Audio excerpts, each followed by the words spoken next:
मित्रो हो नमस्कार। आज आषाढाचा पहिला दिवस। आज महाकवी कालिदास दिन।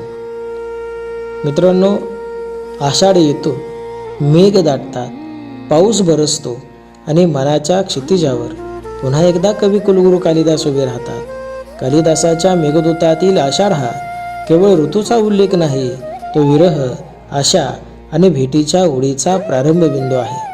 आषाढाचा पहिला मेघ जसा यक्षाच्या संदेशाचं वहन करतो, तसाच आषाढात वारकरी आपल्या हृदयातील विठ्ठल प्रेमाचा संदेश घेऊन पंढरीच्या वाटेवर निघतो।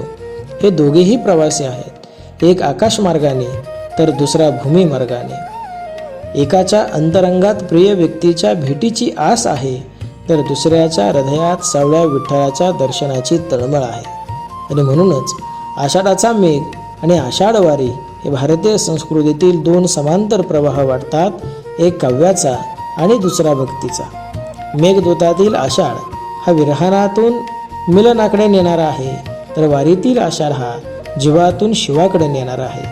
म्हणूनच महाराष्ट्राच्या सांस्कृतिक स्मृतीत दाटून आलेले मेघ आणि ज्ञानोबा तुकोबाचा गजर करीत पंढरीकडे चाललेले वारकरी हे एका अखंड भावविश्वाचे दोन अविभाज्य आविष्कार आहेत। एकीकडे यक्षाचा संदेश अलकानगरीकडे जातो, तर दुसरीकडे वारकऱ्यांची ओढ पंढरीकडे धाव घेते। दोन्ही ठिकाणी समान आहे ती प्रतीक्षा, ओढ आणि भेटीची आस।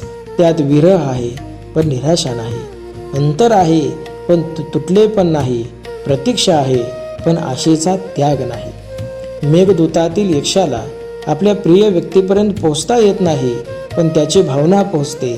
शरीराच्या अंतरावर भावनांचा विजय मिळवणारे हे काव्य म्हणूनच कालातीत ठरते।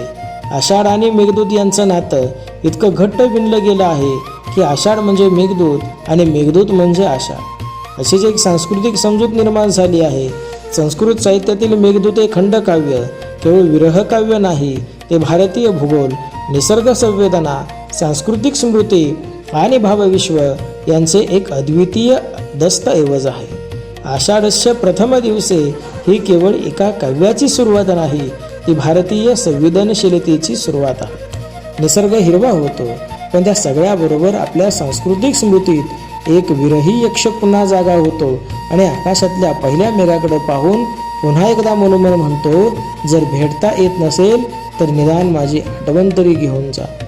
आणि मग आषाढाचा पहिला मेघ केवळ मेघ राहत नाही, तो माणसाच्या भावविश्वाचा, स्मृतींचा आणि प्रेमाच्या अमरत्वाचा दूत बनून जातो। मेघदूतची लोकप्रियता एवढी की त्यानंतर दूतकाव्याची लाटच संस्कृत साहित्यात निर्माण झाली। वायुदूत, भ्रमरदूत, शुक्रदूत, चक्रवाकदूत अशी अनेक दूतकाव्य पुढील काही वर्षात लिहिली गेली। जगभरात प्रसिद्धी मिळवलेल्या या काव्याचा आस्वाद प्रत्येकाने एकदा तरी नक्कीच घ्यायला हवा।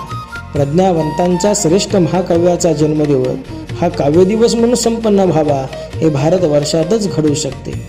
मेघदूतातील संदेश हा केवळ शब्दांचा संदेश नाही, तो संपूर्ण भूभागातून वाहत जाणारा अनुभव आहे।